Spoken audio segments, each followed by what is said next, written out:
ജപമാല നമ്മളുടെ കൈകളിൽ എപ്പോഴും കൊണ്ടു നടക്കാനായിട്ട് സാധിക്കണമെന്നില്ല. ചിലപ്പോഴൊക്കെ നമുക്ക് മറന്നു പോകും.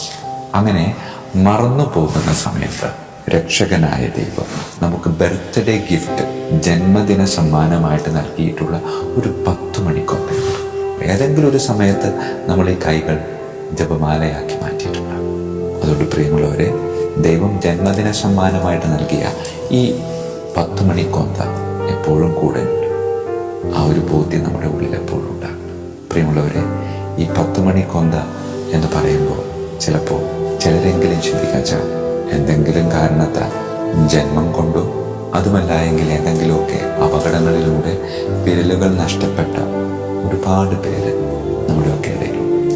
അപ്പം അവർക്കെന്തേ ഈ 10 മണിക്കൊന്ത തമ്പുരാൻ സമ്മാനമായിട്ട് കൊടുക്കാതിരുന്നേ എന്നൊരു ചോദ്യം വരുന്നുണ്ട് എങ്കിൽ, പ്രിയമുള്ളവരെ, ജപമാല എന്നത് ഈ കൈകൾ കൊണ്ട് ഉരുവിടേണ്ട ഒരു പ്രാർത്ഥനയല്ല, മറിച്ച് നാം ചെയ്തു തീർക്കേണ്ട പ്രവൃത്തി.